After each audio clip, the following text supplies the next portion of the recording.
My name is Bearfishin and I used to suck at fishing until I met Binya. Now I still suck at fishing, but I am friends with Binya, which is cool.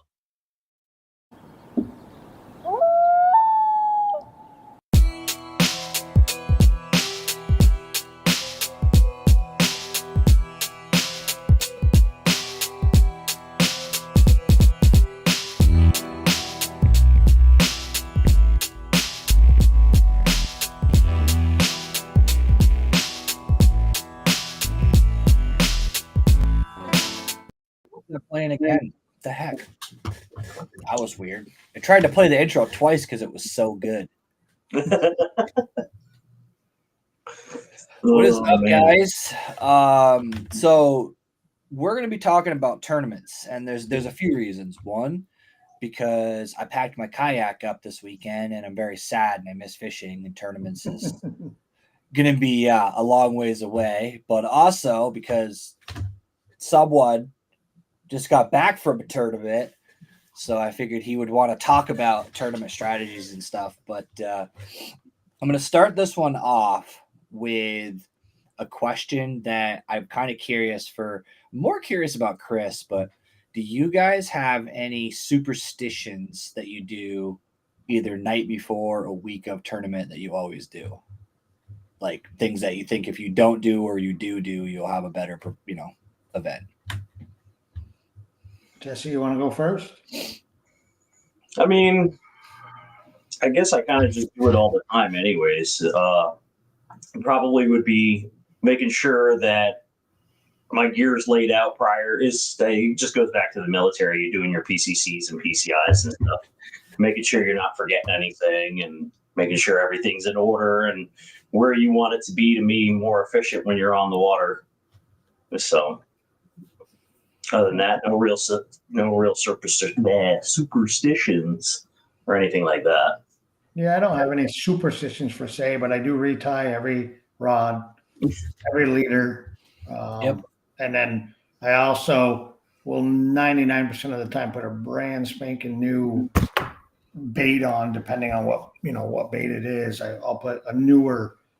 Any soft plastic's always new, but even certain other lures, my newest, nicest one, unless I have one that's like tried and true and all beat up and the fish just love it. So I tie on like Chris. I go through, even if I haven't, I could have tied on a bait and gone fishing that day and not casted that bait once. I'm still cutting that bait off and retying before I go to the tournament. What I do, one of the things that I do something a little bit different with my preparation, because I used to have a whole plan. Like I would have specific zones and places I was going to go and how I was going to start my tournament. And, well, I'll tell you, the first 4 events, that's what I did. For first 3 events. And Chris smiles because the first 3 events, I got my ass handed to me every time. And the last 3 events, I placed in the money, and all I changed was I stopped making a plan that I had to stick by, and I just started fishing on instinct. But what I will do with the whole tying on is not only do I retie, but I have specific baits that I always start with. It's specific color wacky rig. It's a specific crankbait. I have like 2 or 3 specific baits that are just like my swim jig. I mean, it's not a secret. It's a black and blue swim jig. It's on fucking 70% of my videos, so it's not like it's a secret. But like I will, like Chris, I will change the trailer. If the trailer's beat up, I'll swap that. Or if I find that the hook's getting dull, I'll swap it for a newer bait. But I'm always kind of curious about that because I actually have a tournament jersey too. And I have a tournament jersey not because of sponsors or anything. It's literally because I will wear jersey, and if I have any success with that jersey, I will wear it again. But if I have more than one place out of the money or have a couple of bad events, that is no longer my tournament jersey, and I swap it. It's just like lucky underwear thing. It's a weird deal. So, speaking of preparation, actually, I was kind of curious about this for Jesse too. Like, when you go to prep for, say it's a lake, do you even bother to pre-fish it, or do you just roll with it? So I actually haven't done like an in-person tournament here. It's all been, the monthly challenges. So I just kind of like roll into it. Gotcha. But depending on which lake or pond that I end up going to is going to determine, all right, how am I going to approach this? What's the weather looking like right now? Where's the wind coming from? What should I be expecting as far as like cloud cover? And then when I get up there, it could be very different. So I just, I'm very, very fond of calling an audible and just, changing things up on the fly. I used to not be very, very good at that. Like if I wanted to throw a chatterbait all day, I guess that's exactly what I was doing. And it didn't matter if the fish were biting on it or not. I was very stubborn about that. And I pushed myself to be willing and open to change on the fly as needed based upon what's going on, the conditions, and what the not just what the bass are doing, but what their prey is doing. Especially early in the spring and also in the fall when they start schooling up and everything, and they're spreading out all over the pond. I would go to an area and just like sit there for hours, not getting a bite, and just being like, man, what am I doing wrong? And then, obviously weeks and years of watching videos and trying out new things. And now it's like at this time of year, I go out and first thing I'm doing is trying to hunt down schools of bait fish. And then once I find them, it's just, all right, where are these fish at in relation to these bait fish? So I kind of know Chris just shows up and catches all the fish. I don't really think he has any plan at all. No, I plan. I pre-fish every tournament this year. I went at least once to where we were going. Had somewhat of a plan in every tournament. This year, I will say the two tournaments, our fifth place and our third place finish, both those tournaments, I got stuck. The fifth place one, especially, I got stuck too long on what I thought, and I didn't just go fishing early enough, and that hurt us. And then the third place finish, we didn't get to fish some of our area. And I wanted to so bad, and I kept trying to get there, but it was too rough. So then I did call an audible a little later than I should have, and that helped. But then when that started working, that area was getting too rough. So we kind of had to yank out of there and just go back, which turned out we should have just stayed back in the river anyway on that one. But yeah, I had a similar experience with that. That tournament, it's funny. The tournament you're talking about was the first tournament that I started my like no plan mantra. And that wasn't even the plan when I started that tournament. What happened is I was going to go towards the bridge. Yeah. That was fully my plan. I got there, packed my kayak up, and I watched 4 people who all fished that area go towards the lake. And I was like, okay, so there's a lot of experience here not going the way I'm going. And I'm like, I don't know if this is smart or dumb, but I'm going to follow them. And then literally all the fish I caught were in an area that I hadn't fished during practice at all. And I actually learned that's the biggest mistake I made last year, and I won't make that next year, is I used to literally lock myself into, okay, if fish aren't here, I'm going to go here. And if fish aren't there, I'm going to go there. And the problem is there's a generic, now my new plan is a generic starting area. And it's not that tree. It is this bluff wall of a 50-yard stretch. And I'm going to pick the spot that looks the best when I get there. But then I tend to, and that's going to be something that's going to be interesting for next year. Part of the intro that you guys saw was my boy Bear Fishing is thinking about coming back next year to be my teammate again for the season. We've got to work out some logistics on that. But when I fished with him, the thing that I had the advantage of is he is slow, methodical. Right. I am run and gun. So we had to balance each other out. So sometimes I would push him and we would move, and sometimes he would push me and we would stay and pick apart an area. And that's what really benefited us last year when we won AOI, was that we bounced each other out enough and checked each other when we were like, no, we need to do this or that. That's what I had to learn this year by myself, was like I did the last tournament. I probably did 2.5 laps around Maury, from the ramp all the way to the other end and back to the ramp. And Jesse knows that lake, and he knows how far that is in a pedal drive kayak. Like, it was a lot of coverage that really didn't benefit me. I mean, it did in the end. In the end, I got a 3rd place finish, but like, I caught all my fish except for one in the first hour. So I really didn't pick up anything extra, and I kind of moved way too much. I will say next year I'm working on, one of my goals for next year is to learn how to fish deeper. I need to get offshore. I can't, for 2 reasons. One, there is bigger fish offshore at times, and 2, a lot of the guys on our trail are bank beaters, so I am running through used water. And a lot of them fish similar techniques to you too. And so I'm running into, I'll come around a corner and there's Brad, and then I'll come around a corner and there's Ken, and then I'll come around another corner and get into a grass flat and there's Pete. And it's just like, it works. Like, literally the area I wanted to start the last event, Pete was already on when I got there. Right. So I have to learn to expand my horizons a little bit and get a little bit better at the offshore stuff, because, well, you can still stay shallow and follow these guys around, because one of the big things I've learned through doing tournament fishing in the challenge series is I follow bass boats around, and I literally use them to find the fish, because they'll be up there and they'll catch like a dink here or there, and then they won't get any other bites, and I'll get close enough to see what they're throwing.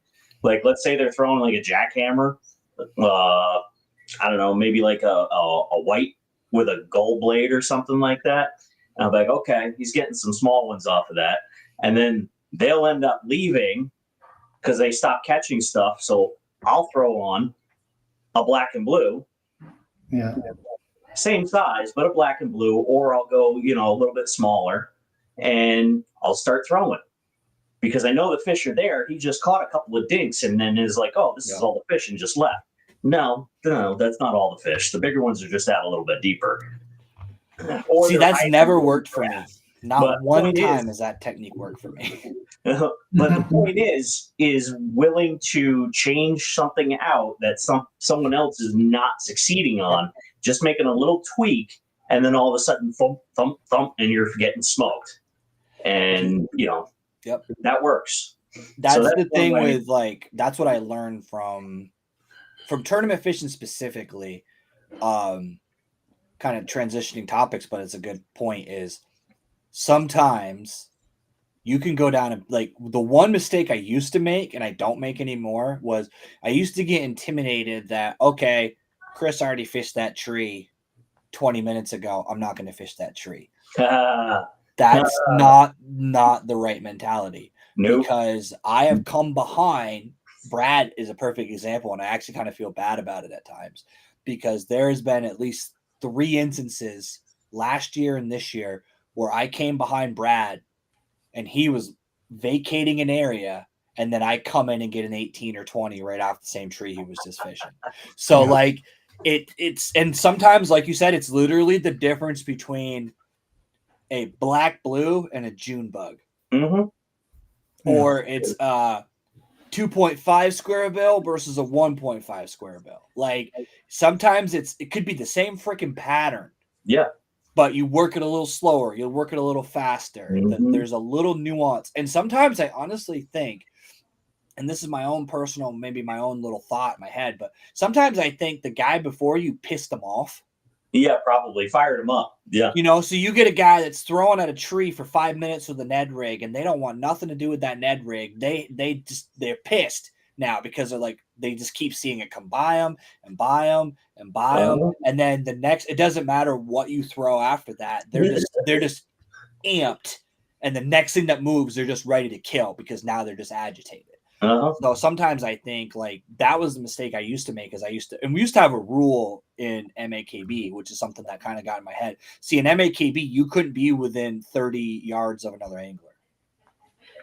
If there was an angler fishing, you had to stay 30 yards away from them, which was great, except when you're fishing a 200-acre pond with 12 teams. That's not easy to do. It becomes a carousel where you're all just like 30 yards apart, like rolling down through because you can't get near each other. But like I got like indoctrinated to like avoid people. So now I will feel people out without like doing the whole, hey, I'm gonna fish here. I'll do a, hey, they biting, you getting any? Like start a conversation. And if they like, I've noticed, and I know the trail guys well enough that if they're having a bad day, I get like a gruff answer. And I'm like, okay, well, I'm going to go over here now. Right. You know, because you can kind of tell if they're friendly and talking, then they're probably just okay with you being there. And if they're like kind of short and like, nope, and then back to fishing, then you're like, okay, yeah, I'm getting the fuck out of your area because I don't want to screw with you. Because honestly, that's the biggest thing in tournaments too, is like the whole like spot stealing shit. I can't catch Chris's fish. Can't do it. I can't fucking do it. Chris could hand me his rod and point to the tree and tell me where to cast, and I guarantee you I'm not going to catch the fish that he's going to catch out of that tree. Mm-hmm. Everybody has their little nuances, their little techniques, their confidence baits, and at the end of the day, I don't see a way to steal someone else's fish. Yeah, you may get there first and get the bigger one, but right. Tell you what, this week it was all about the black and blue mini max. Oh man, did I crack on that thing? Nice. And everybody was throwing chatterbaits, like a whole mix of jackhammers, mini maxes. Like one of my buddies that I was fishing, when we came together in the afternoon, like I had come over to his area and he was just kind of like hanging out over there. And I ended up catching a fish, and he's like, yo, what color are you throwing? I'm like, oh, I'm doing a black and blue. He's like, seriously? I'm throwing a white. And he's got a white mini max on and one of those little pin minnows on the end of it. And then I'm like, oh, here's my black and blue. And I've got instead of the 3.5 inch, I've got a 4-inch spunk shad in the bruised green pumpkin on it. So, and they were cracking that all freaking like all week long. I think, let's see, I boated like 30, including in practice, I think probably about 35 fish. Maybe a half dozen of them weren't on that chatterbait. Wow. Nice. Yeah. And, you know, again, other guys were having awesome success on a white one. Some guys were throwing green pumpkin. Eric Jackson, he was up there on the last day on the National, or no, a Hero Cup. He comes in and he's wearing his red jumpsuit like he does all the time. And he's, you know, walking around with his rod, and I look at it and it's a green pumpkin one, like almost like a bluegill, and he's got a twin-tailed grub on the end of it. I'm like, okay, that's different, but it worked for him. I mean, dude was cracking them all week long. Dude, I've never caught a fish on a white chatterbait. The only fish I've ever caught on a white chatterbait was a pike on Shelburne Pond. And it's not straight white, but I throw a white chatterbait more than anything else. I'm going to next year. White and chartreuse, like it's a color pattern I need to start throwing, but for some reason, you know what it is it's a confidence thing for me. Right. I'm at the point now where like, and that's actually something I'm gonna be making some videos. Like that's partially why this background is like neat and organized, except for the kayak shit I unpacked. I'm gonna be recording like those holes cut up back there for me. Yeah, well, some of those right there. Those are almost all Fish Extreme rods. Use code Binya. No, but I'm gonna be using I'm gonna be doing a lot of videos like talking about stuff, and one of the things that I've learned is that you don't need this. It's nice to have, but I probably used and caught consistent fish on 4 colors all year of plastics, period. And the colors are really, really sophisticated, guys. Ready? Black, black, blue, June bug, and green pumpkin. Yeah. big surprise. Like it's the standard color palette that everybody uses across the country. Every once in a while, I'd mix in a weird color or something. But my biggest green pumpkin color this year was a green pumpkin red. Yeah, green pumpkin red or green pumpkin orange. Yep. Mine too. That was a good one. The black, like the bruised green pumpkin, which is that green pumpkin on the back and then black blue on the bottom. That was the other one, and that's been my primary confidence bait all year long. It's funny because I went straight black with my worms this year. Yeah. And I don't even want to say that out loud because that's like not a secret, but it is. Because it's not black blue, it's black, period. Well, the cool thing about having that straight black is if you wanted to put like a chartreuse tip tail, you just get, chartreuse, red, whatever, and just boop, hit the tip of it. But everything else it's funny, dude, is so Berkeley makes like solid black and blue tail. They make solid black chartreuse tail. I was at the end of the season, I couldn't get black accent worms, so I was Sharpie coloring the fucking chartreuse black to make it a black worm. I was going the other way and just covering up the chartreuse with. Matter of fact, at Maury, I had to do that because I ran out of my black worms. I've heard green pumpkin purple too. Watermelon red is a big one for me. I get a lot of my big largemouths on that. If I flip bushes and stuff, they're all over it.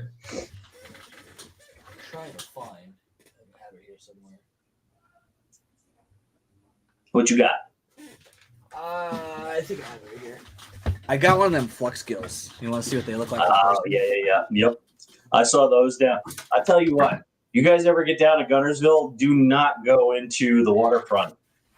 No, don't go into the waterfront store unless you want to come out broke. Right. Because it's like walking into a tackle warehouse almost. Like they have so much stuff that's in there. Yeah, that's sick. like that's Dude, I'm gonna bet that you'll get your PB on that thing this year. spring, dude. Those are gonna murder in spring. Oh yeah, You drop those on beds and spawning fish. It's a bluegill. It's especially because it's the accent. Like now, I will say they're heavy. I will say if you're gonna Texas rig them, the thing I learned is you're gonna want to downsize your weight on those. Yeah, they look like they'd probably be good with like a 3/16 or between 3 and 5. Like I was throwing a quarter on that. Yep. And it was like throwing a half-ounce jig. Oh wow. It was that heavy. Like So I'm honestly debating on not even weighting them. Yeah, you might have Just throwing them Texas rig weightless. I mean, if you're going to be bed fishing and you want to be accurate to land it on the bed, then yeah, you probably just put a 3/16 on it. And they skip like a fucking dream. Oh, I bet. I bet. Oh man, those are gonna be sneaky for docks. Texas rig them, and you'll be able to or lay downs. You'll be able to just flip them right up underneath the lay down, and they skip right in there. And they have like just enough of a flicker on the back. I was talking to Rudd about them, and he fishes them a lot on spinner baits too. Yeah.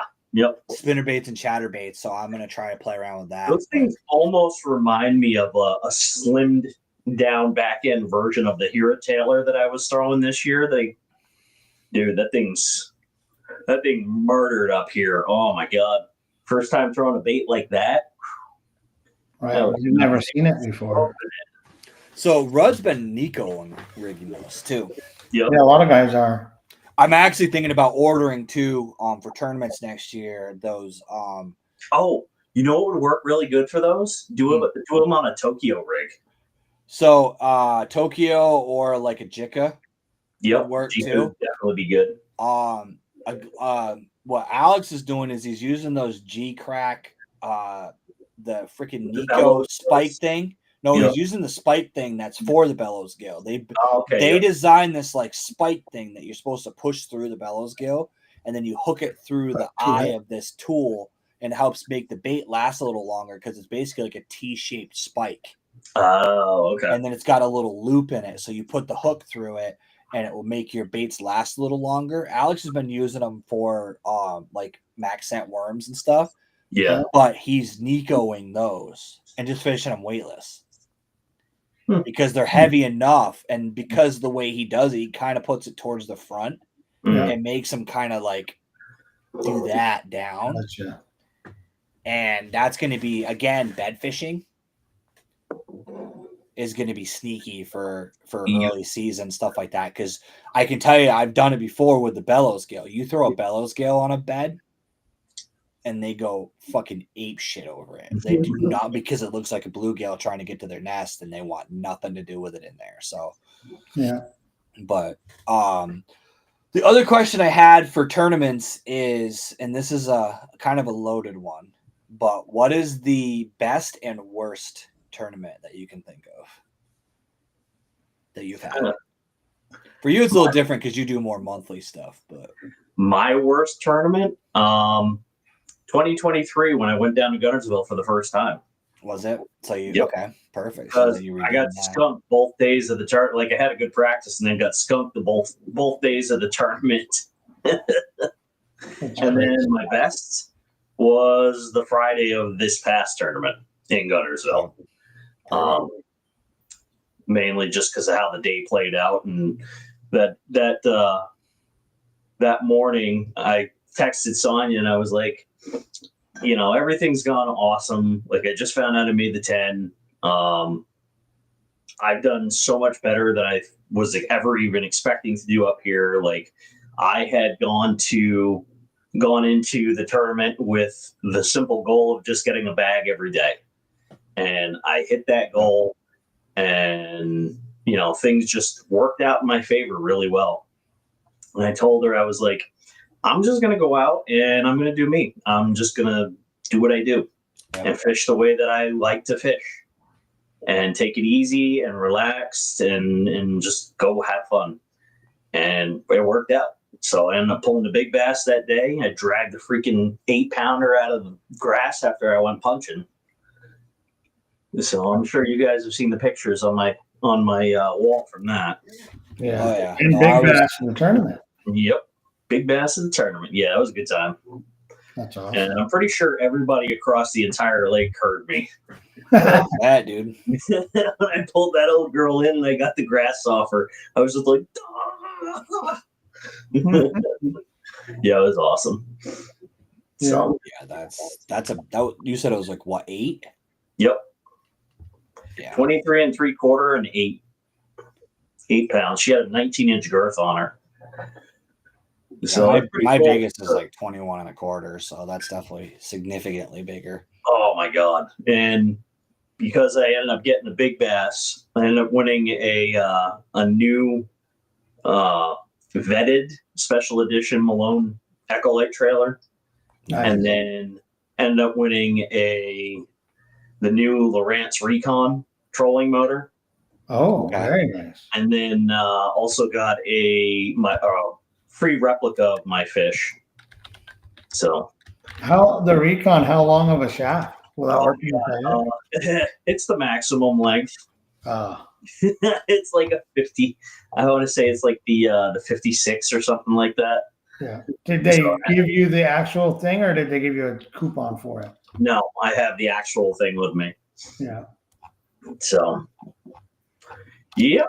Is that a spot lock enabled, or is that just It is. standard one? That's It crazy, is. dude. It's everything. It came with the new spot lock remote, and it also has the foot pedal.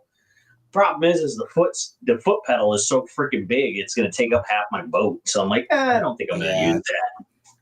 Right. So yeah, and if you end up getting a regular kayak, that really is, you're gonna have to either pay someone to cut that down, or well, that's what I got to do is I got to decide, do I want this on my boat, because I'm already planning on getting a different boat for this year and using my Blue Sky as a backup, which is not going to handle that motor, because that motor's huge. It's heavy. Yeah, they're really heavy. And I might put it on the market to sell it, just because it's like so much motor for me that I'm not gonna, like, even on the Blue Sky, it's gonna be too much motor. Right, probably too much power too. That's what is that? The 80 and 112, depending if it's 24 or 36. Yep. Yeah, and it's interchangeable between the 24 and 36. Yeah, so even that 24 is going to snap you around if you don't pay attention. Yeah, and the if you put the 36 on it, I mean, it's like going to be having a torpedo on the front of my. Oh, it'll be more powerful than that. I bet. Oh yeah. Like I was talking with Gene Jensen, and I was asking about it, and he's like, "Yeah, it's kind of like that on the 24. Like you put the 36 on there, and you're going to be going. You're going to be moving." Right. No, I do not, Michael. That's see, if it was me, I have a bass boat, so for me I put in my bass boat. But like if I didn't have a bass boat, I'd probably sell it and then get like a buy a Tarova, kayak Tarova is what I would do. Yeah, buy the new kayak Tarova or something like that. And then I'd get that in a 24 volt. Because honestly, you could probably sell that because of the price of that thing. You could sell that for the cost of a kayak Tarova and a battery and still be giving somebody a hell of a discount. Right? Oh yeah. Yeah. So, like I was already, debating on it. I'm like, if somebody had $3,000 cash, I'd freaking give it to them right now. Because brand new, those things at that level are like I want to say like 3,600. Yeah, I think it's closer to 4 for that new version. But I could send it with Chris to the trade show. He'll hawk it. Yeah, there you go. Set it up in the FX booth. That's dude. I am 50-50 on just putting a basic trolling motor on my kayak next year. Yeah, just for tournaments. You because paddling that thing is too much. Well, so the thing is I have a little Minn Kota Endura, and I burnt up the control box because my brother had rigged it originally. It was rigged on a kayak before, and what he did is he took the tiller off and he wired that into a cable that he had a dial on, and that way he could control it because he was doing it with a sit-in kayak, so he couldn't reach the tiller. So he ran it to a box so he could control the speed from that. And the box caught on fire when I was using it. So I don't know if the trolling motor's fucked or just the control box, but I think it was just the control box. Yeah, you didn't have enough wiring. Big enough. I think it got wet, got corroded because I was running it. It was a hot day, and I was running it, and I was crossing Bomo is what I was doing, and it just got hot. And smoke started rolling out of the box, and I didn't really see anything in the motor itself. So I bought a switch, and I bought a switch that has the actual right switch. He did like a freaking toggle switch. It wasn't really like a troll motor one. I bought one that has forward, reverse, and a dial so that I can flip it. I'm thinking about wiring that up because I have the power pole mounting spot on the back. And what I did in the past in my old town is I just used that and I made a jig and basically just made a transom that bolts into that. I could just throw the motor on the back corner of my kayak trailer or my kayak, just lock it straight, use my rudder to turn because I have the native rudder underneath, so it won't interfere with that at all. And then I can just turn it on and off because I'm not going to use it like all the time. Even like I'm not even going to lift the freaking thing. I'm going to literally put it down just far enough where it won't really hit, and then I'm just going to use it to transport spot to spot. I'm going to pedal once I get to the location. It's just going to be I want a motor to the other shoreline, and I don't want to have to pedal all the way across. Or in the event that it's really windy, I can use it as a supplementary power source so that I can use that plus pedaling to make it so I don't have to pedal my ass off into a windstorm. Yeah. I'm back and forth on it because the problem is in order to register my kayak, I'm going to have to call the freaking kayak dealer and get all the paper because I don't have any of that paperwork. Because when I bought it at the trade show, they just gave me a freaking literally they gave me the carbon copy of the receipt and that was it. I didn't have any paperwork with it or anything because it was a trade show model. It was a floor model. So I'm gonna have to call. Might be enough because it still should have a hull identification number. Yeah, if I had the paperwork. Problem is, it should be on the hull. It should be on the sitting in it. It should be behind you on the right hand side. Yeah, check the back of the hull because I know on my Blue Sky it's literally on the pontoon, like in the very Yeah, it's supposed to be on every kayak, every boat. It's supposed to be back there. Mhm. So if I do that, then I will, because I could, I mean, to be honest, worst case scenario, I could just redneck do it and just have somebody write me a bill of sale for my own kayak and then go down the DMV. And You could, but I didn't pay tax on it anyways. I'm going to have to Hmm. pay tax on it regardless because it was New Hampshire. So yeah, true. Oh, this, yeah. answer Bradley's Mike Bradley his question there about the pre-tournament. I'm gonna go grab something real quick. I will say the thing I use the most is Omnia. Yeah. Omnia Pro app is probably one of the most useful scouting tools because it's got like the Navionics and CMAP and stuff built into it. And the beauty of that one specifically versus Google Maps is that I can mark waypoints with that. Yeah. And then if I'm not exactly sure where that lay down or that contour line was, I can pull up my phone and navigate to it. It's funny because actually, you know what I use that Omnia Pro app mapping for the most is ice fishing. Yeah. Good. I when I go on the lake, the two things I'll do is I'll look for contour lines when I'm ice fishing, and I actually mark where I put my tip ups because when it snows and I can't find my freaking tip up, so then I mark it on my app so I can find them. Yeah. Mikey B.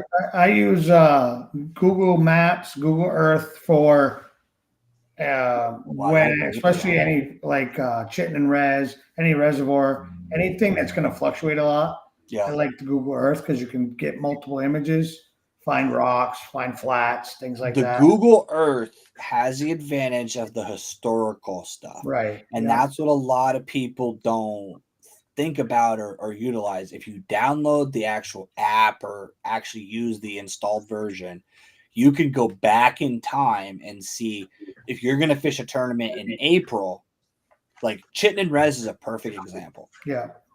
That lake in April is about 15 feet lower than it is in July. There is entire sections of bank that are underwater midsummer that when they draw that down, they draw it down big time. So like there's entire shoreline that is now structure.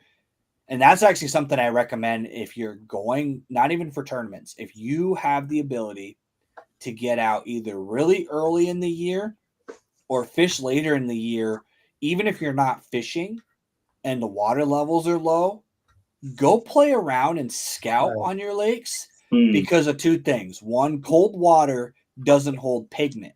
So all that dirt and shit settles. And every lake has a lot more clarity in the fall when it's late or in the spring than it will all year long because it won't let that stuff mix in. So you'll be able to see stuff like beds that you didn't know were there. You'll be able to see rock piles that you didn't know were there. Especially in the fall and the spring, you also get the advantage of a lot of that grass is dead.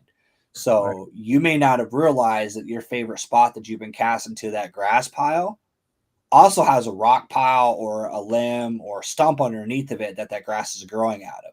And if you go out when it's early, you can see all that stuff. Or like I said, like Chittenden Res is a perfect example. There's an entire shoreline where there's a lay down, there's a rocky beach that's all out of the water in the spring. Right. And there's boulders and there's all kinds of structure there that you could clearly see, okay, yeah, that's where those fish are going to be held up in the summertime. Yeah, and that's what, so I use the Earth and and regular Google Maps to look at actual what's there. Then I use Omnia now. I used to use Navionics. I use Omnia now, mainly because you buy something off their site and you get a free year. Omnia Pro is no sponsor, no partnership at all. No, but I wish tell they you, were. I would call me Omnia. But yeah, exactly. Call me anytime. Omnia, it's $50 a year, and you'll save that by buying a couple of things. Right.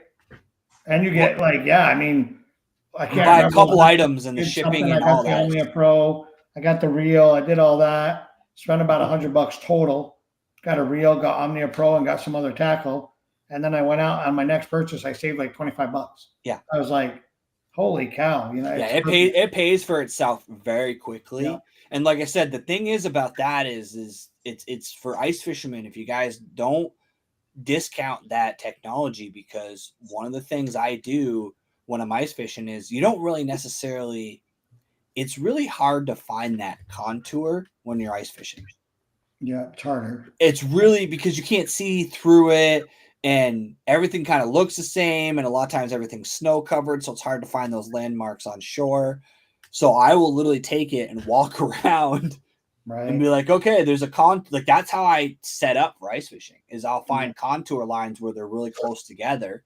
And that's where I'll drill my first hole. And then I mark my waypoints off of my tip ups. And then if I move them to a different spot, and the thing is, if I catch fish there, then I change the icon in the app to something. And then I know where to set that tip up next time because there's a good chance that the fish is going to be there. So and it's that's something clutch for pre-fishing, using different icons. I do that all the time. Yep. And normally I'll use the same icon and use different colors or whatever. And I'll know like what color is a good fish or an average fish or a small fish. Yep. And then you do that throughout your pre-fish for a day. You'll end up discovering a pattern a lot of times. Like, oh, okay, in the 8 to 10 foot flats, the bigger fish were. Or, hey, on these rocky points, the bigger fish were. Or, or this area had all small fish. Why? Oh, look at it. It's there's no grass there. There's no rock there, or whatever the case might be.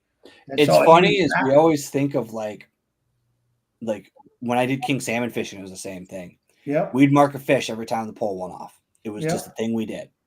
Yeah. You don't realize it. You zoom out year over year, and there's a clump,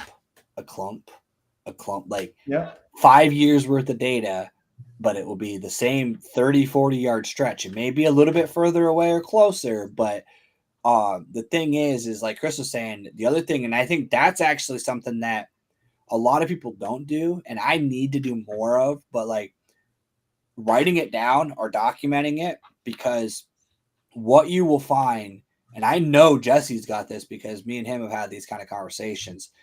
When you get into the higher level stuff like tournament fishing, traveling to Alabama to fish, like the things that make the difference are today is a 27 mile an hour north wind and it's spring.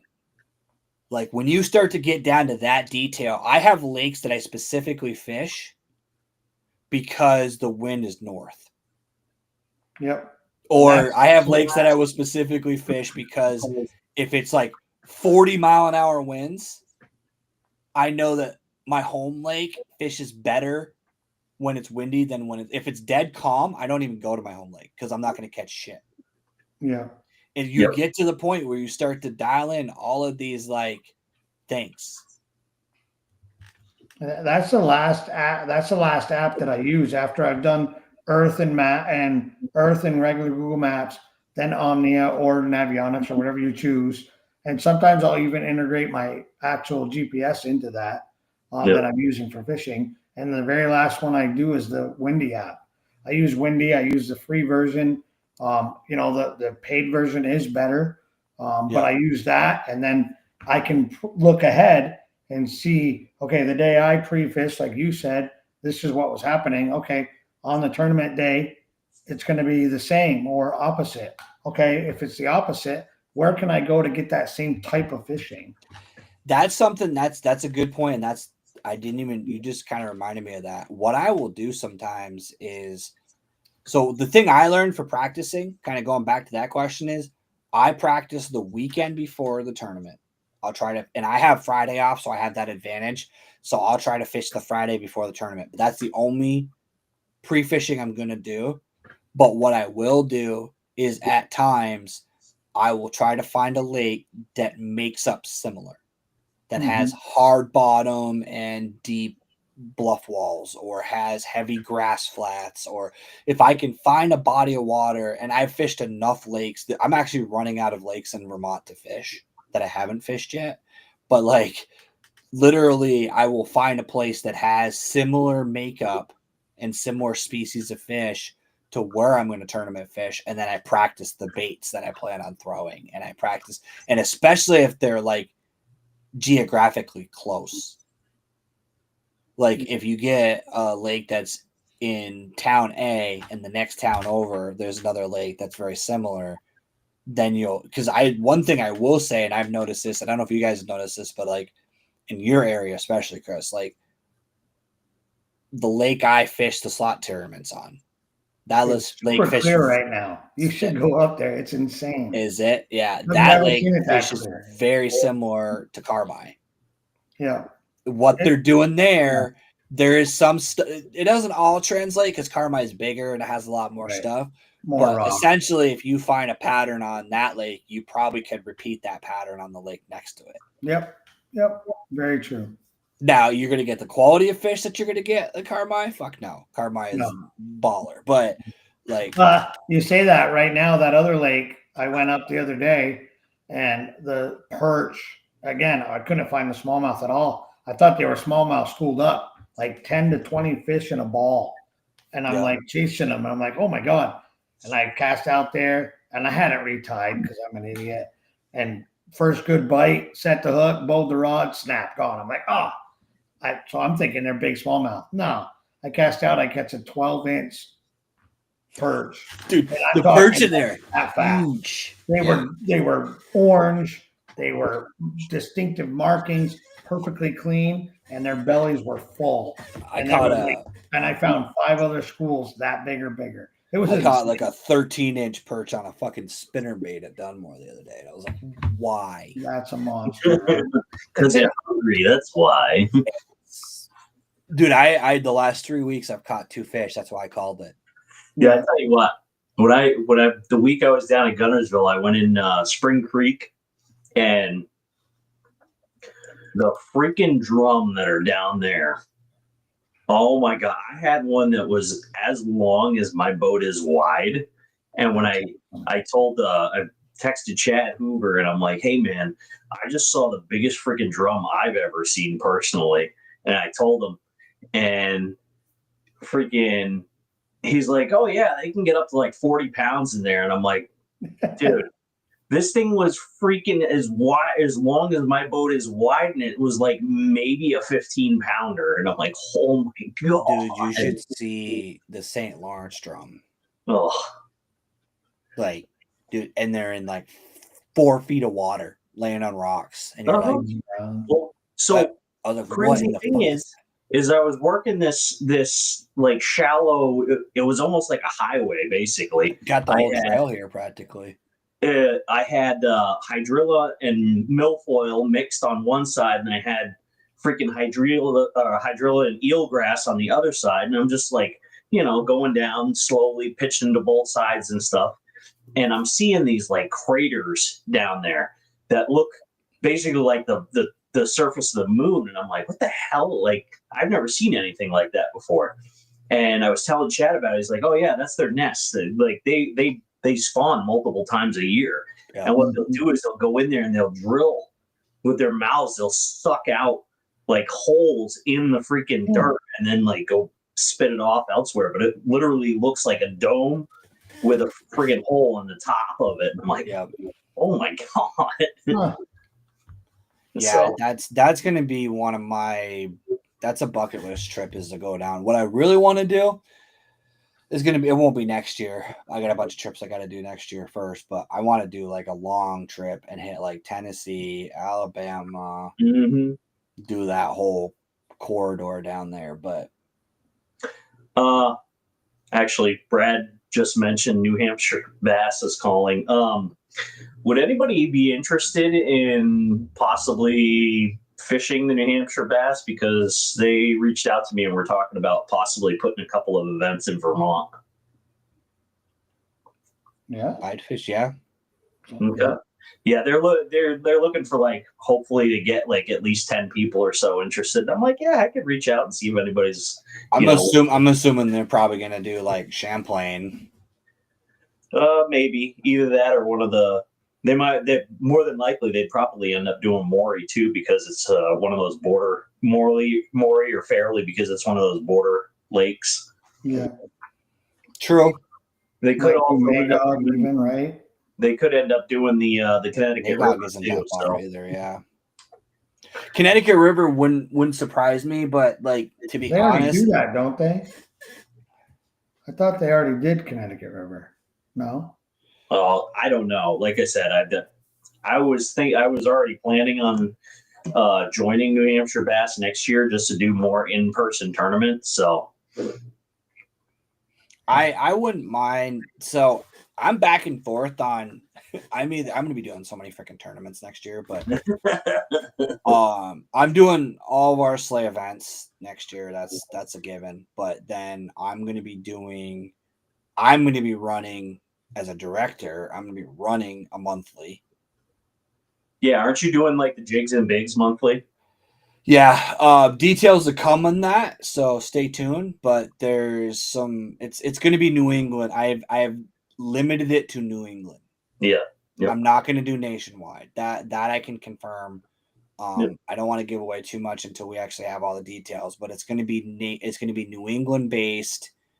It's not going to be fucking Strike King Northeast with West Virginia and Virginia bullshit. That drove me absolutely batshit. It's going to be this year. Traditional New England states. It was like, oh yeah, Strike King, or what the hell was it? No, it wasn't Strike King. It was that Scott Martin challenge. It's like, oh, Northeast. Yeah. And I'm like, dude, Virginia. I fucking had Ohio in it too, or something too, like weird, like Northeast, my ass. Yeah, and like, so you see the standings, and it's like Stephen Beck and John Long for Virginia, and they've got 118 3/4 and like a 110, and they have more in their freaking 5-fish bag than the Southeast guys have, than the top freaking Southeast guys have. And it made me realize Virginia's like got 107. You've got like Brian Volkernick, he's right behind me with like 105. And it's like, dude, really? Why is Virginia in this freaking region? Like, take them out. That's the whole thing. Is I'm gonna be doing New England based, so I'm gonna have a monthly. But like, I take monthly seriously, but I don't because like it's really just it's to motivate me to challenge myself when I'm fun fishing. Yeah, it's really all it is. It's just. I really didn't headhunt last year. I was trying to fish different lakes and trying to do different techniques and stuff like that. Doing a monthly makes me want to headhunt a little bit. What I am looking at doing as a hybrid, and it's going to be a teaser, and I probably shouldn't even say this much, but Bobby can yell at me if he wants. But the idea is we're not going to do an AOY type trail. What I'm going to do is I'm going to steal KBF's stuff. So what I'm going to do is if you place in a top 5. So all the events are going to be opens. But if you place in the top 5 of any event, that's going to qualify you for the championship. So it's going to encourage people to. Yep. And what we're going to do with that is if you already qualified, you can't qualify again. So what's going to happen is if the top 5 in event 1, if any of those guys place in the top 5 in event 2, then 6th place gets bumped. Yeah, it's going to roll down. So we're going to have basically 5 per tournament. You're going to have 25 people that are qualified for the championship. And I want to do that for 2 reasons. One, I want everybody to have an opportunity to qualify. And let's be honest, there's going to be people that are just going to be perennial top 10s. It's just part of the deal. But also, I want there to be 25 because realistically in a championship event, there might be 10 that show up. Yeah. And it's not going to be a live event. It's still going to be a monthly. My goal for future plans would be to try to do the straight up KBF style where you do the challenge series throughout the season. And if you place, then you qualify and then try to pick a live event in New England and do an actual live tournament, but we haven't quite got that following yet. So that's going to end up happening over the next couple of years. So next year they're doing this year was like a test phase of the regional. Yep. Next year they're going to do a full blown regional championship. So you're going to get 2 days to qualify for the top 10 in the region, and then on Sunday you go up against those guys for The regional. Will that be at a venue or will that be anywhere you want? So this coming year, it's going to be wherever you want to fish. And then the following years, it's actually going to be an in-person venue within that region. That's so for when that happens, I might like, sign up for that. See, up here it would be like Champlain or Winnipesaukee or and we could go to Candlewood. Candlewood or somewhere in New York. Yep. Well, it wouldn't be in New York. Okay. Because they do have a Northeast region. They actually have KBF has a real Northeast region too. Yeah, they have the Northeast region, which has like New York, Pennsylvania, Delaware, New England those guys. And then you have the New England region, which is Vermont, New Hampshire, Maine, Massachusetts, Rhode Island, and Connecticut in there too. Okay. Yeah, that'd be cool. That's actually what my Northeast is going to be, the traditional Northeast with Rhode Island, Connecticut, Maine. I thought about adding Jersey just because they don't really ever qualify for anything. Like, I don't know. You got a couple hammers from New Jersey. I know that much.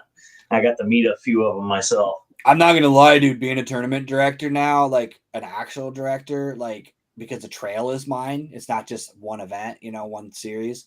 Yeah. I had to do some math and some research because I had to figure out reciprocal lake rules. Mm-hmm. Right. Because Candlewood, Champlain, you got some lakes that a lot of it's New York, but like I have some places that I have to like figure out what the rules are, and I had to like actually write. I'm literally in the process. That's why I don't want to give away too much. Is I'm still in the process of like writing rules because I have to take into account like you have to launch from a New England-based state, but if it's a reciprocal state, then if your license allows you to fish both, like Vermont, we're used to Champlain. Like there's very few areas on Champlain that you can't fish with a Vermont license.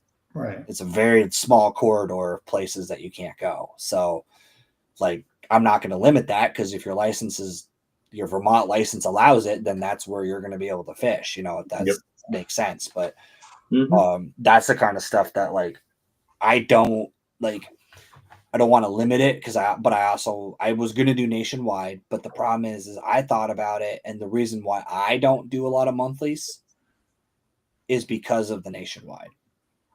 Because I don't catch 22-inch fish on the average. And if I'm doing a nationwide tournament, I'm going to lose.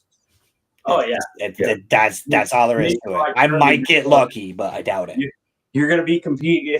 You're going to be competing against California, Texas, and Florida. Yeah. Right. And Gunnersville apparently has 23 inches. So, I mean.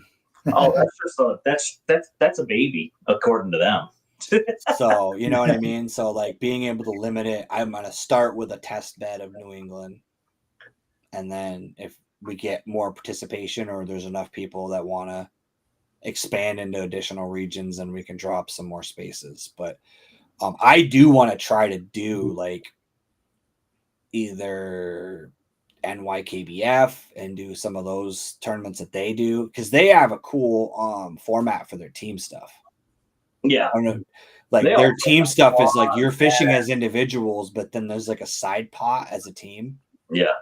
So you pay $10 extra and then you're entered into the team side pot, and then you and whoever else's total bag earns you the team spot, which is cool because it's a good way to like do both. But I know I tried to get Chris to do one tournament, and then neither one of us ended up being able to do it. Right, I know. And I wanted to do a New York NYKBF one this year, and it was going to be rough that day, and the area I wanted to go to fish wasn't going to be fishable. And I'm like, I don't know where they are, and you had to be, if you placed, you had to drive to the venue or where they were doing. Yeah, it was in Plattsburgh too, right? No, that one was down at Ty, and so for me, that's a 2+ hour ride. And I had an area to fish closer to there, but the wind was going to be blowing right at it. So I'm like, hey, well, that means I can't fish my area. So now I'd have to fish further north, and then I got to drive 2 hours after fishing all day, do the weigh in or whatever, and then drive back home. That just doesn't make sense to me. That's honestly why I handed over the Slay Nation director responsibilities to Pete, because I am physically and mentally exhausted at the end of a tournament, and then having to try to pay attention to keeping track of numbers and weigh fish and judge fish, and I just don't have the mental capacity to do it. Yeah. And on top of, like you said, like with the weather and stuff like that, like I'm stressed out the whole time about, if it starts to get nat. Because the problem is I'm a bad person to be the one who makes the call on whether we should not fish or not. Right. I'm the worst fucking guy in that whole trail to make that call. Rollers. Yeah, we're good. We're gonna fish. Yeah, I'm not the guy that should be making that call because I will fish in some shit. Yeah. I mean, I just will. Yeah, Yeah, I don't. Lake Erie in the middle of a hurricane out here. Yeah, we're good. My dad sent me a video one day. He was out on Lake Ontario with his trolling boat, and there was a guy out there in an old town pedaling and trolling out there in 4-foot waves on Ontario. Yeah. And he's like, "Look at this fucking idiot," and I'm like, looks fun. I actually started like looking, and I was like, baitcaster is kind of like a downrigger rod. I could probably like I was starting to do the math, and I was like, oof. I've actually considered. I'm still like, this is one of the trips I might end up doing is Bobby. I was talking to him about taking his lawn up to Oswego and doing the browns in the spring. Yeah. But even if he doesn't do it, I could do, because they do all that inside the breakwall. Right. You could, the mouth of the river, you control around all day. Mouth of the salmon and Oswego Harbor is pretty calm. It has to be really fucking nasty for it to get rough in there. Right. And can you imagine getting on one of them big ass freaking, like, they got like 20-pound browns out of the freaking access at Oswego. Yeah. Imagine hooking onto a 20-pound brown in a fucking kayak. I caught a 13 there. Not in a kayak, but I've caught a 13 over there. Like, nothing bigger than that as a brown. But that's the thing over there, though. Like a 13 is like, you can get them. Like it's not like, oh, that's a rare. No, like you could get those all day if you hit the right spot. Yeah, 16-pound steelhead's my biggest over there, and in the Oswego in the river, I caught a 33-pound salmon. Yeah, my biggest is see. That's what's weird. It's funny is my biggest is only like 28 for a king salmon. Yeah, but thing is, I've never caught anything over 30 except the one.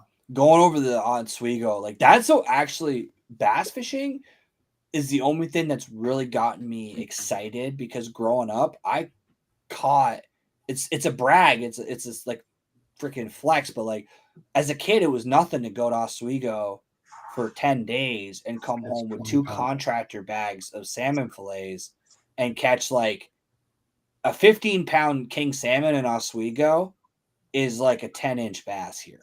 Right. Jesus. It is a fucking baby. Like they will give you shit if you come home with a 15-pounder. What are you doing? Why are you bringing that back? Like it's 20-25 pound average when I was going up there all freaking day. Like it's nothing to catch a, like a cooler full in an hour. It's gotten worse, and it's definitely been overfished, and there's been some struggles with it. But like when you go from catching a 30-inch, 40-inch, 30-pound fish to a 2-pound trout, it's like not even, it just ruins fishing for you. So but bass are the fight of a bass, and the with bass it's all the game. Yeah, the thing about salmon fishing is it's boring, honestly. Well, it's a lot of fun to target the browns and the steelhead behind the salmon. That's what we used to do. Yep. Oh, we were one day, it was the dumbest thing ever. One of the first smallmouth I ever caught was trolling for kings. Fucking 180 feet down on Howie flies. We killed every one of them fish. I didn't know it at the time. We didn't fizz them. We didn't know. Right. I'd never caught a smallmouth in my life at that point, because I'd only been basically trout and salmon fishing my whole life. We were catching freaking like 3-pound smallies on fucking Howie flies trolling for salmon. Yeah, that's crazy. And we were gassing the shit out of them because we were bringing them up. Right. I guarantee you they all had the bends and they needed to be fizzed, and we didn't know anything about any of that, because you don't really have to fizz salmon. You can bring them right up and they'll go right back down and they're fine. And actually, honestly, at the time of year that I was going, they're dead anyways. because I was going in August when they're getting ready to spawn. So Right. their bodies are half broke down, and like you'd catch salmon that their skin's rotting off of their bodies, and they're dead before they even. We got to the point where we only started keeping the ones that we knew weren't going to make it. Yeah. And even then, we were still coming home with 2 contractor bags of salmon fillets. Yeah. And that's filleted, like that's cut up, and we weren't like slabbing them. We were literally cutting them and freezing them. But that's an area though I would love to do. I kind of want to try to book a trip with a bunch of people, because there's like you could stay at like Cayuga State Park, you could stay at like Pine Grove, like Selkirk Shores. You could stay at a lot of like state parks up there pretty cheap, and you're 2 hours away from 7, Right. A+ fisheries. I mean, the Finger Lakes themselves are that region alone. You can go hit every one of those lakes and have a stellar day every single day. Yeah. That area is so lucky when it comes to like fishing in general. Like, plus my stepson's up by Erie. Oh, there you go.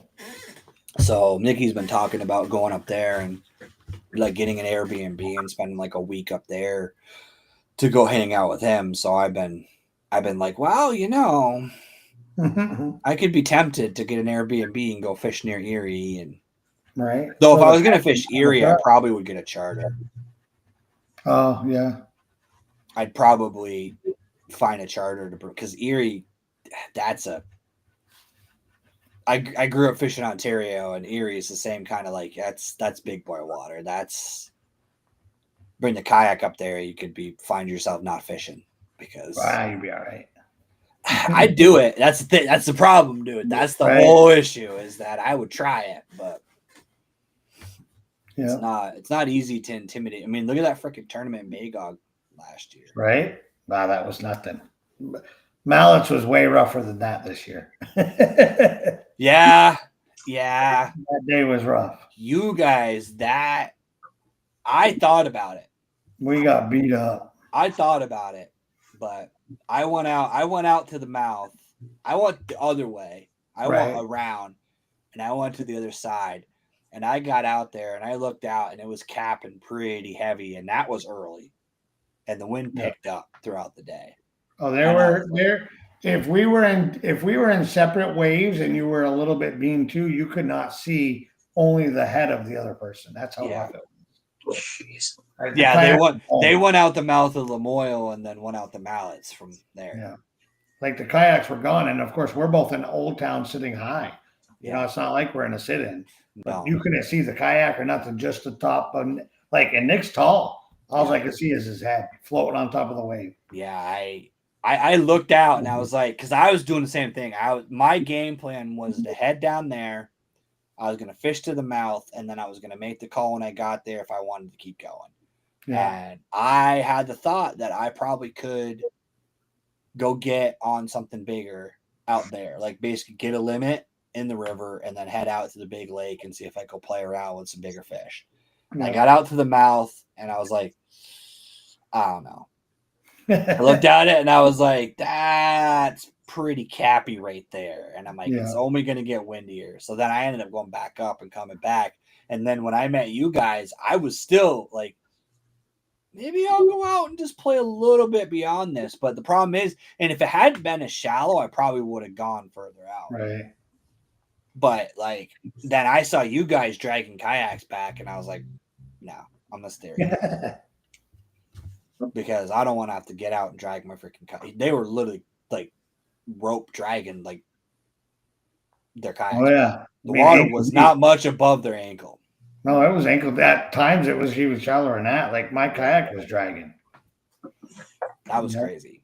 But yeah, I want to fish that more too. I never really fished that, and I feel like that could be a good spring, because you're gonna get that. The Connecticut River, they're going to open up before everything else, and I'm able to get on the water and start fishing because the current and everything.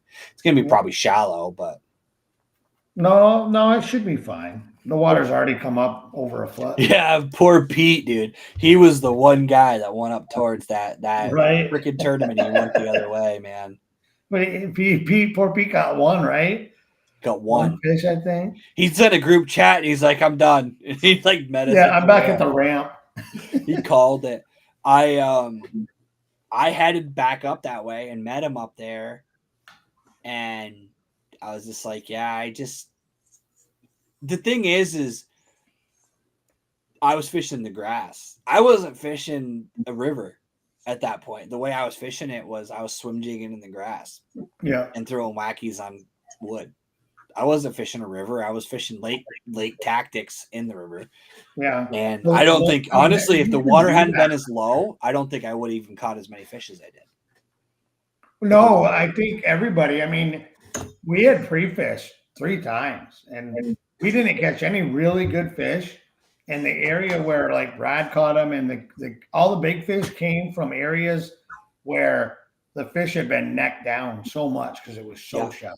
Like I think it was 3.5 or 4 feet lower than 2.5 to 3 weeks prior. Yeah. It was that much lower. It dropped that fast. Yeah, you could see spots that like I could tell, having not really been there much, I could tell like where there was like shore, which would have been normally sandbars. Right. That would have been under the water, that would have had fish on them. And I was like, okay, yeah, that's honestly why I ended up not going on the main lake, because I was like, well, if it's this much lower here, it's for me, that's one trick that I do a lot is I fish. That's why I fish ponds and stuff a lot, because there's only so many places they can hide. Yeah. And that's kind of what I do. Knowledge Bay, there's a lot of area to hide. There's a huge space over there that like that's why I stayed in the river, because I was like, I can see the structure. I can tell that this is here, this is there, and I'm seeing fish. And honestly, I would have done even better if I hadn't broke that one, because if I had that one fish I broke off, probably would have actually won me the tournament, even though technically I thought I won and then I didn't win. But right. I don't know if I told you about that, Jesse, but I actually won a tournament that I didn't win. How'd you manage that one? I wasn't paying attention. It's actually what started my decisioning to not do the director stuff anymore. Was I was so exhausted. I didn't score any of my own fish. I would hand my fish off to Nick or Chris, and I'd make them score my fish. It was just a transparency thing. I feel like it's going to be the same thing with jigs and bigs. I'm going to make Bobby judge any of my fish that are entered. It's just something that I feel like it's just a better look than me. Because if I win and I'm the one judging my fish and I'm the only one that's seen my fish, it's like kind of fucked up. Like it's just my own mentality. So I literally, when I do, and I don't know if Pete's going to do it like that next year, but the way we don't use the apps because we don't have service on most of the lakes that we do the tournaments at. So we literally hand in our phones. We hand our phones to Pete at the weigh-in. And we basically a lot of us just make an album of the five fish. Hand him the phone with the album open. You scan through. I have an Excel sheet because I'm a nerd that auto sums and auto sorts. So I can sort it biggest to smallest and it will auto sum it. So I usually know my total. We did the tournament. I handed my phone off. I think Nick I don't remember if it was Chris or I think it was Nick. I think that one was Nick because it was raining so hard. I had the computer in the trailer. He read off the numbers. I wasn't paying attention. I did the rest of the fish. End of the tournament, I won. Okay, cool. Doing my outro video in the parking lot, and I go, and I had 80 point. Wait a minute. And I went back to my phone. I didn't have the fish I thought I had. So what happened is I had accidentally put the same fish twice, different photo, in my 5-fish album. So I literally texted Brad, who ended up winning the tournament, and I was like, dude, you won. Just want to let you know ahead of time. And I ended up sending the money with Chris. I still have his money. Yeah. Who lives in that area, because I was like, I took his portion of the winnings out because I still ended up second, I think. Yeah, second. Yeah. So basically, I took the difference between what first and second was and gave it to Chris to pay him out, because I realized, like, I looked at the math and I was like, yeah, this is not, I didn't win. And that's one of the reasons why, like, I'm very transparent about shit. Like, I put it in the group chat too. I was like, yeah, guys, I didn't win. I thought I did, but I didn't because I started looking at the math. And that's why I chart it that way I did. But like going with like what was said earlier about the cut half kayak thing, like I don't understand cheating. I don't want to win because of a technicality. I don't want to win because somebody did the math wrong. Yep. I want to win because I actually beat everybody. I'm not, to be honest, if you think you're going to make money in Slay Nation or Eggs and Bigs, if you're going to for fucking MAKB, it's fucking idiot. That's not how it works. Like, at the end of the day, the goal in a small grassroots trail is to cover your entry fees for the year. Mm-hmm. If you can cover your entry fees for the season and not have to, and basically break even on that, you did good. And maybe you earned enough to cover the gas to a couple of the events. No, you didn't. But especially if you're pre-fish. Yeah. No, you drive don't. 2 hours to a tournament. Yeah, you don't. Like at the end of the day, we had what 1, 2, 3, 3 or 4 tournaments this year that were 2-hour ride for us, and I went to everyone at least pre-fish once and fish once, down and back. So talking, dude, I camped for fucking. You're talking 8 hours of driving, yeah, and you camp. I camped for Salem, dude. I fucking camped for 3 days, so I had a campsite and all of that. But now you're gonna do Slay Nation this year, Jesse, or no? I think probably not because of the Bass, New Hampshire. So with that, because I'm still going to do the challenge. I mean, try. I'm only gonna fish the challenge series until I max out on my points. So when I get those whenever the first 3 wins come in, I'm just gonna stop doing that because at that point you're just I'm just wasting my time and money. And then basically just do the Bass Nation ones. So it sounds like from what P was saying that he looks like he wants to do more events next year too. So that's the whole thing is like part of me is I don't want to overload myself with tournaments either. Yeah, exactly. But like because 8 events is a lot, but I'm also going to be doing 5 monthlies and theoretically 5 or 6 slots, if not more. So that's burn myself tournaments. So it's a lot of tournaments throughout the season. Yeah, I don't want to burn myself out come the end of the year when it's time to head down to Gunnersville again. So no, me and you, I definitely am running at least 1 team slot next year, maybe 2. Me and you should team up on one of those. Because I know you got a couple of lakes that the 12 to 17 range that you could put up some fucking huge numbers. Because I fished a couple of those lakes, and I'm not gonna lie, I would consider driving up there for a slot tournament because a couple of those lakes you could hammer the 12 and 17s pretty consistently all day. I have a quiet little backwater pond that I can easily put up 50 to 60 fish in that 12 inch range. Yeah. Like it's not difficult with Senkos and nothing else. Dude, my slot tournaments, every tournament I made money on, dude, was I made a shit. I didn't make a ton of money, but I won a lot of tournaments with a wacky rig. Mm-hmm. Just straight up. Mm-hmm. And Chris hates it. Yeah, I don't throw it. Yeah, but that's I understand it. I just don't throw it. See, it's funny because I will never throw. I can't really say a drop shot. I can't catch shit on it. I'm getting better at it. Net rig, I have 0 success with. Drop shot, I've got to learn. I learned very fucking quickly that the St. Lawrence and drop shot are synonymous, and I need to learn it. But I fish a Ned rig so many different ways. I know because of the style, it's a Ned rig, but I could call it 100 different things too. Oh, dude, you know what's funny is the number one way I fish a Ned rig is with a freaking paddle tail on it, and I basically use it like a swim jig or a swim bait. Like I'll do that a lot. Yeah, when they first started talking about strolling or hover strolling, like Oh, okay. I know what that is. Yeah. That's what I've been doing for 5 years. Yeah.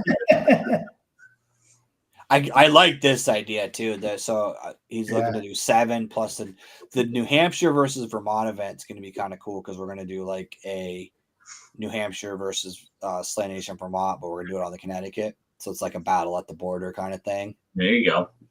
Because that sucks for the permits. Fucking New Hampshire makes us get a New Hampshire and a Vermont permit. What time of year would you think about doing that? That's going to be Pete's call. I'm not sure which one. That's going to be weird too because I don't know. There's like 4 Vermont ramps that are on the Connecticut on that area that border New Hampshire. Mm-hmm. And I don't know. It's weird too though because I looked up the laws for that. We can, with a Vermont license, go launch on the New Hampshire side. Mm-hmm. Yeah, you can do that in Vermont or New York too on Champlain. Yeah. You don't have to have a New Hampshire license to launch on the Connecticut on the New Hampshire side. No, so it's the reciprocal. Reciprocal deal, which is what pisses me off about the tournaments. It's like I can use my license I can drive into your state and use your facility for free, but I can't fish your water in a catch like CPR tournament. I could see even a bass boat tournament where I'm throwing them in a live well. Fine, yes, I'm keeping a fish, putting it in my live well. That's technically walking on the shore. That's transporting a fish from one side to the other. I get that, even though it's not, but it is. Same thing with Champlain. But like a CPR tournament, really, like that's so dumb. Because I wanted to do a Connecticut instead of Lamoille, I would have done a Connecticut River event. Because the thing is Connecticut River is freaking cool. Like that's a river I need to learn, and I need to learn how to fish current. That's going to be the place that I'm going to practice for St. Lawrence. It's not the same, but it's at least current, and I can practice fishing moving water. And again, beginning of the year, I'll be able to get out there early because that usually opens up really quick. Yeah. The Connecticut's open pretty much before everything else is. Now, granted, depending on how bad the fucking melt is, it could be rapids. It could be rapids, but you know. Yeah, no, I love the idea, Pete. Like, if you can make it happen, and I'm happy to help. Like I said, I'm happy to help you organize anything in the off season. I'm not going to have the bandwidth because I'm going to be running theoretically any given month 2 to 3 events, a monthly, and then other single day events, single weekend event stuff. So I'm going to be running at least 2 to 3 pretty much every month, plus fishing a couple events every month. So it's going to be freaking crazy.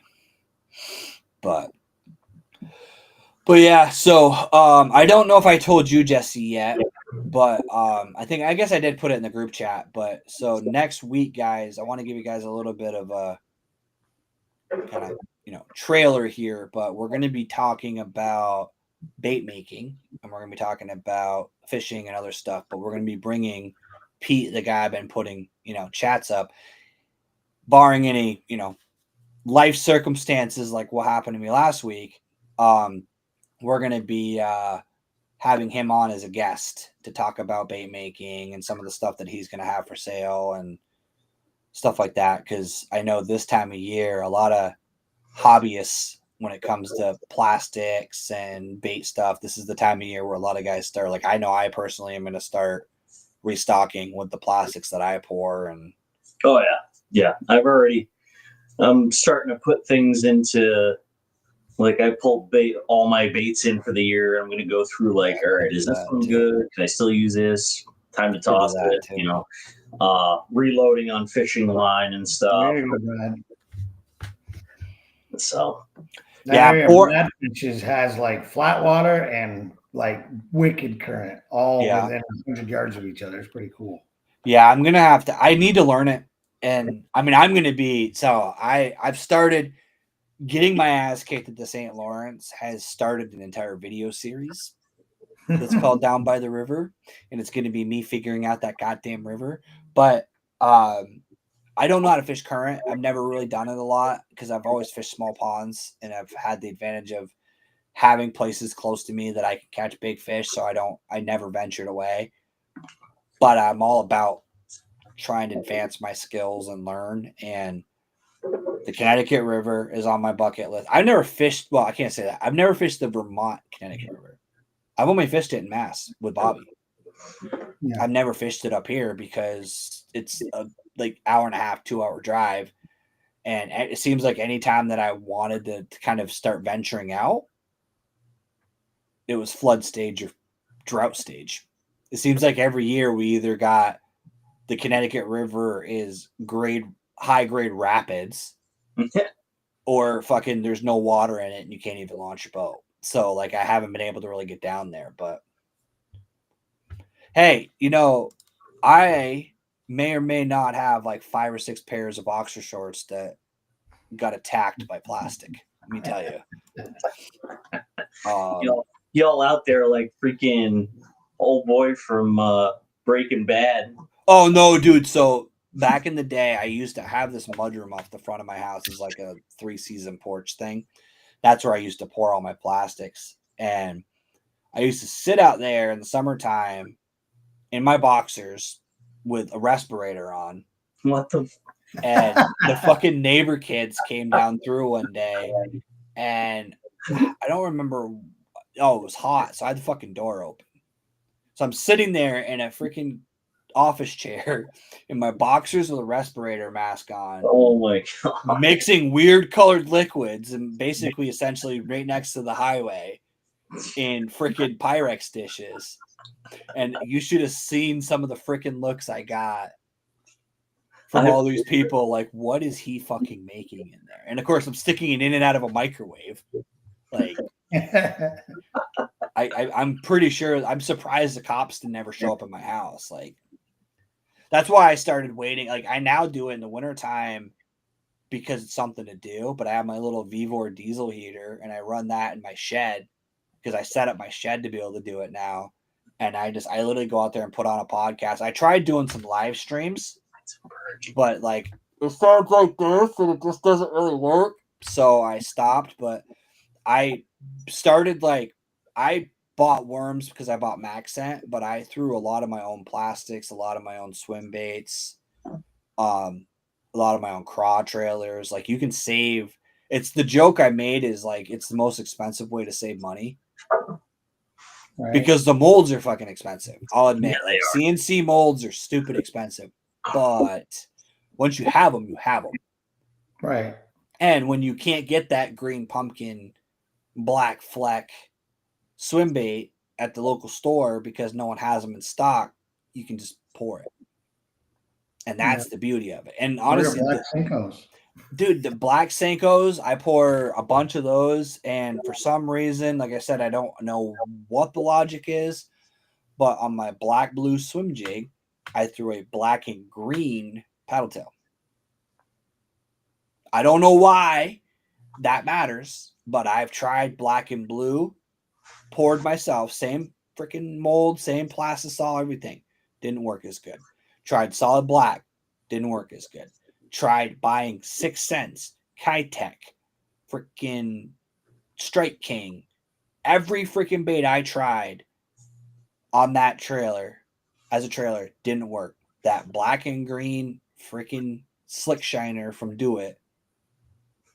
And I catch more fish on that swim jig with that combination.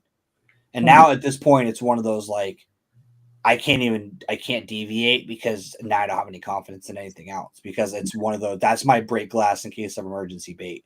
And I'm throwing this thing like hard bottom, grass, deep, shallow. I flip it. Like I literally throw that thing. Like I throw that swim jig. Sometimes I'm not even swimming it. I'm flipping it and then working it back like a regular jig because I'm not even throwing a swim jig. The bait I'm throwing is actually a flipping jig. It's literally a booyah flipping jig that I'm throwing as a swim jig because it has the head, the way the head is tilted, it makes the bait kind of swim upright a little bit. And it, matter of fact, the smallmouth that used to be my PBM Maury, I caught on that combination out in like 15 feet of water out in the middle. How big's your PB Smalley? Now it is 4.5. Lengthwise? 21 and a quarter was what it was. It was freaking Elmore. It was that fucking one I got. Big bat on freaking Elmore of all places. Right. Like in 3 feet of water. In 3 feet of water on a fucking square bill. 3 feet of muddy, weedy water. Yeah, I was literally ripping a square bill through grass. Elmore. When he told me that, I'm like, you're full of shit. I fished that area and I left quickly. Yeah, it sucked.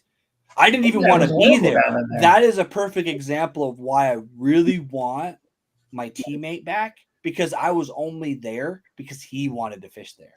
Yeah. I didn't even want to be there. I was waiting for him to finish fishing the shoreline so we could leave.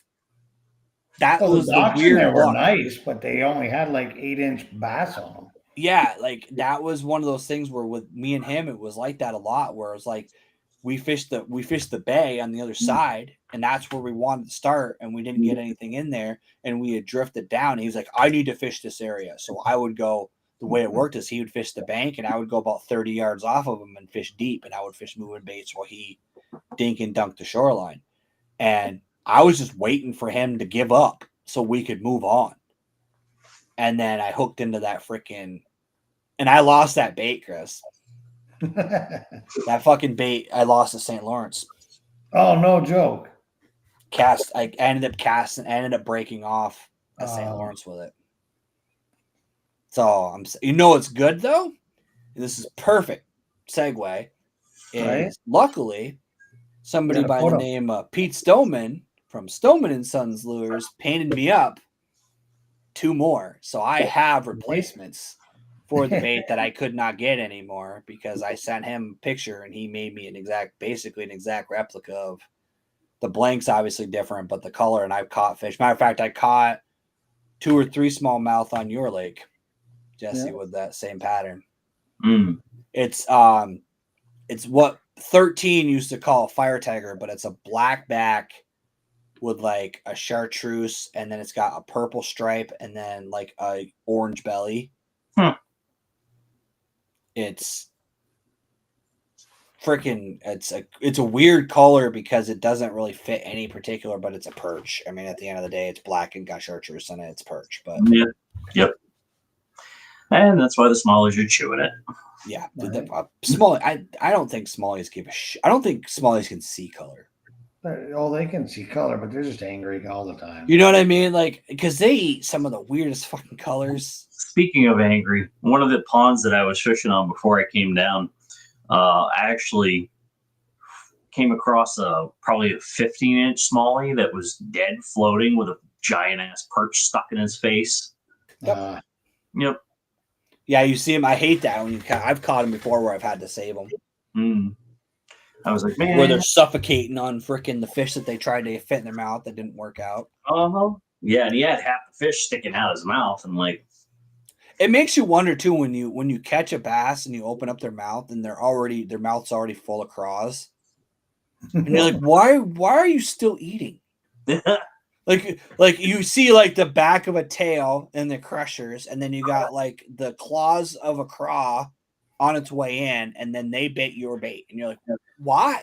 Dude, I freaking absolutely donked this 20-incher out of a pond that I was fishing, and I pulled her up, and I got her on one of my gold chatterbaits, and when I brought her up and opened her mouth up, she had 2 perch in her. Both tails were sticking out. These perch were probably about 9 or 10 inches long, and she had, and like their tails were just barely sticking out of her mouth. Yeah, and she still wanted to eat my chatterbait. Yeah, it's just like I don't understand sometimes. Like perch do the same thing though. Oh yeah, perch will freaking. I've had to like almost break a perch's jaw to get the treble hooks out of their mouth. Yeah, and they'll have shad spewing out there. Yeah, it's crazy, but yeah, guys, we're probably gonna call it right here. But we are gonna have Pete on next week again, barring any situations, because life has not always been. I don't know if I told you guys the whole story of like not what happened, but like I've had like the week from hell. Yeah, you have. So between the situation with Nikki and then on top, then I have my computer that I'm on right now that was supposed to be delivered Friday that I called UPS and said, I'm not going to be home. And they said, too fucking bad. So then I called 5 more times and called different companies. They ended up not delivering it on Friday, worked out. And then I've spent the last 4 days tracking this computer that finally showed up today with no updates or nothing. I just got to the point, you know what I think honestly made it work was I called last night and I said, here's the deal. You're going to deliver that computer tomorrow, or the next conversation I have with your company is going to be in person at your warehouse in Rutland. That's a closed facility, but I will jump the fence and we'll look for my package together, is what I told them. And all of a sudden my tracking changed an hour later. So I don't think they wanted to have a conversation with me in person. Probably not. So been very busy, but I want to try to have Pete on to talk about some of the bait making and, I kind of want to get his story on like how he started painting. Cause there's always like, some guys have some really interesting stories about, why they started painting. Some guys are just like, I got bored one day and now I make baits. But like other guys are like, well, because I've thought about doing that a little bit too. I mean, I've dabbled with it. I mean, I've done like the nail polish thing and played around with stuff like that. But there's actually literally a bucket up here that I have more nail polish than my wife owns. But you can customize plastics with nail polish too, guys. Little pro tip. You can actually paint plastics. Marker. Dude, spike it, dude. Yep, spike it for sure. Matter of fact, I think I have one right here somewhere. But yeah, spike it marker. Spike it and a black and red Sharpie. That's all you need. That's all you need. And the beauty of the black and red Sharpie is you can also use the black Sharpie to write down your identifiers for the tournaments at the same time. Yeah. So are any of you guys doing freaking KBF tournaments next year? Any challenge? Probably not, only because I'm going to be... Dude, it's hard to do... I'll be honest, dude, and this is where being a tournament director that's about to start running monthlies, it's kind of contradictory, but like there's fucking 3 people that do that one. Okay. That's why I don't do it, only because let me rephrase. I've done them, and that's where I started doing tournaments. Yeah. I started doing the challenges. Me too. But the problem is it's only like 2 or 3 of you, and you guys almost always average 100, and I don't average 100 monthly in general. You gotta get your ass out there and freaking dig for it. I didn't average 100 until I actually didn't get my first century bag until like May in 24, and I didn't get another one until September. That's actually a good point. And then this year I just went ape shit with them because I was driven to do it, and, all that homework and stuff. But I would say with the KBF membership stuff, good prizes going on here. I mean, yeah, there we go. So then of I course, stopped doing KBF when they took out Lunker. I thought that was the reason to do a tournament is it can be one cast, you can win something. Oh yeah. And when you take out that, take that out. One cast, you can win something. Cast. Right. But when they take that out, when they took that out of the monthlies, that kind of actually kind of pissed me off a little bit. The other thing that I love the challenge of the in-person and of the challenge of fishing the same water as everybody else. Definitely.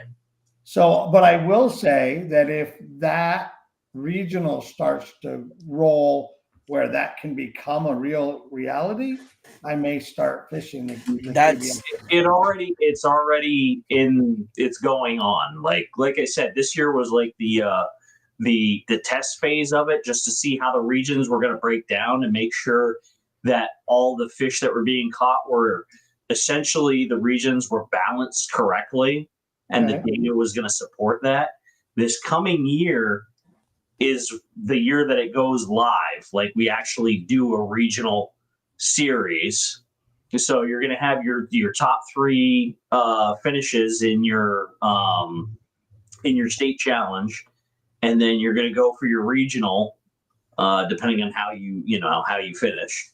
Then you Are go. they doing a certain number from each state? Are they doing a percentage like Vermont small, so only 3 guys can go and 10 can go from Mass? I think it's like the top 50. I'll have to get back and check on that, but I think it's the top 50 in the region based on AOI points. Okay, but you only count three months. Yes. Yep. Okay. Your top 3 months. So it gives a chance for other guys to like get in there if you know. They should be that Yeah. you should be able See, to. I would consider that Let's if say it's you only win the your top 3, 3 months. you're maxed out on your 1,800 points, and now you don't have to like fish anymore for the challenge. You can concentrate on other tournaments, and that gives other guys the opportunity to do the same because we have what is it? April, May, June, July, August, September. So 6 months. And then the championship or the regional championships are going to be in October. And then like the challenge series and national is going to end up being in November, like it was this year. So that's the format that they're going to go with. And then, so you'll fish on a designated date for your region, and it'll start first thing Friday morning and it'll end Saturday evening. And then you take the top 10 from the region and they will compete on Sunday for the actual regional championship. And there's trophies or a trophy and payouts and that sort of stuff. And that's a fish your own pond, lake, wherever you want to fish. Okay. I might be interested in doing that. The following year in 27, they're going to basically pick where you're going to go in the region to do an in-person regional. Okay. That might be worth double dipping for me then, since I'm already going to be doing a monthly. Yep. So, I mean, the more people that we can get interested and involved with it, the more it will justify like keeping the regional series like strong, and then adding it as another way for people to get to qualify for the national, as well as the challenge series, championship, and all that sort of stuff. Yeah, because the thing with the nationals, I wouldn't be able to do the national next year either way. There's no way I could, because financially I won't be able to, because I'm going to be spending like $200 a month in tournaments. Yeah. Yep. Yeah. So I can tell you, gas wise, I got to win a couple so I can break even. Yeah, my truck, gas wise, it took about $500 round trip. It was like $250 down, $250 back in gas. I lived relatively simple, and probably spent maybe $200 in food, and then I stayed at Ditto Landing, which turned out to be like $22 a night for 10 days. So it was like $220 total. I have a ninth in the national. I ended up cutting a check for $500, which basically took care of my gas going down there. So, I mean, it was definitely worth it. But getting the big bass also paid huge dividends. I mean, that basically was for my entire season with the amount of stuff that I got at the end of it. So I guess really, it really depends on like how determined you are to get out there and fish. But the way that Chad's structuring things and making it run, I think going forward, the regional is going to end up becoming a permanent thing now, especially running in the format that he's building it to be. And again, like next year, we did the test series this year. Next year will be the inaugural season of it, and we'll see how much people get involved with that, and then we'll take it from there. Yeah, I'll have to check it out, because I wouldn't mind. Like, I don't mind doing a regional thing. Like that's it's all about, like, for me, it's I want to be able to compete with. I don't want to get my ass kicked. Like, I'm competitive and I would still do it, but like I'm not competing against OHIV. I'm not competing against the fucking California Delta. No. And they wouldn't expect you, which is why because I have been on and off helping Chad out, like help develop the regions and stuff, right? Based upon like where everything fits together in there. So I mean, a lot of thought and trial and error has been put into developing this regional series throughout the season. And then compiling lists of different like fisheries to actually do an in-person for the following year. Right. Yeah. Yeah, I definitely could get behind something like that because, like I said, I'm already going to be doing monthlies. So Yeah. I'm already going to be competing. So that's the thing. When I'm doing an actual monthly, Yeah. partially why I stopped doing monthlies was because from a content standpoint, it actually was ruining content. Yeah. Because I was spending too much time only targeting specific fish and I wasn't like taking the time to break lakes down or fish new water or because I was like, I'm not going to go experiment with some random lake when I'm chasing first place, you know? So I stopped doing them because of that. And I will say, I prefer the live format. This is going to sound really weird and I'll end the video on this, but the anxiety, stress, and frustration of a live tournament is the most addicting fucking thing. Oh, tell me about it, man. It just is. Like it's just the whole time you're mentally done. At the end of the day, absolutely. Yeah. But it's that gambling of it's not even the money. I don't give a shit about the money that's on the line. The highs and the lows it's the highs and the lows of you have never been more excited about a 17-inch fish, dude, fun fishing than you are in a tournament because you're like, oh my god, that's a good fish. That's what I needed. Or you cull a 12-incher with a 15, you feel like you won the Super Bowl. Oh yeah, yeah. And it's just this constant feeling. You'll sit there and you'll be like, all right, I bagged out, but I've got 60 inches. So and every time you're thinking, you're like, okay, a 17 is going to jump me 5 inches. So we're looking pretty good. You watch my videos. You watch my video from Karma. You literally hear me doing it. Yeah. In the video, I was like, okay, so if I catch a 17 and I cull that 12, then that'll give me 5. Like you start doing all that math. Yep. Right. And like you only need 5 fish. Realistically, you need 5 fish to start. Yep. And then once you start culling, like the thing is it's just this whole nothing will make you a better angler than doing a tournament, whether it's monthly or live. An in-person tournament. An in-person tournament. The thing about an in-person tournament is, and actually, honestly, the way we do the sleigh format, I want to work with. I have a couple of software. I work for a software company. I want to develop an app. My goal is to develop an app that is completely offline, that is done via Bluetooth. You take your photos with the app, and then you can beam them to the director with Bluetooth. So there's no fucking internet needed because a lot of the lakes that we fish, the service is so sketchy that you're going to have to go home to do your weigh in. Yeah. Yeah. But if we could do that, but I actually like the fact that I have no idea how many inches Chris has. I love the fact that there is no leaderboard because it's two things. It keeps the people competing engaged.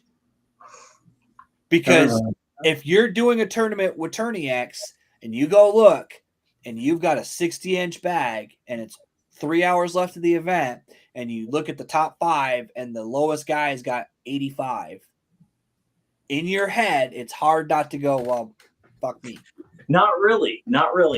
Because if you sit there and you go, okay, you start to break it down and you're like, realistically, if I got 217, that's 10 inches of an upgrade right there. Yeah. That goes from 60 to 70. Now you're within 15 inches. You get a couple more, like an 18 and 19. And then you're like, oh shit, I'm in the run and I'm in the money now. But that's the thing is I know so many guys that like once they see that, they're like, I'm never going to catch an 18. I'm done. I'll go home. And like not knowing where you're at, I can tell you right now, me and Bobber Down have a rivalry that has started to build heavily, and not only from Slay Nation, but he kicked my ass in the slot series in the last event of the year too. Oh, nice! I didn't know. Yeah, that. he entered in the October slot and beat me in that one. Yeah. So he actually texted me about it because he has a better board too. Pete, you'll be so happy he has a catch board now. Nice. He had a hog trough that was like so worn out that you couldn't read the numbers on it anymore. But yeah, no, literally, dude, almost every one of the finishes, he was either a quarter or half inch, either above or behind me in every event. Yeah. And that's the thing that drives me, that makes me want to learn how to fish offshore. It makes me want to learn how to drop shot. It makes me want to learn how to do this and that, because I need to be able to be multidimensional so that when they're not biting the wacky rig, they're not biting the swim jig, I need to be able to pivot. And that's what tournaments will do for you.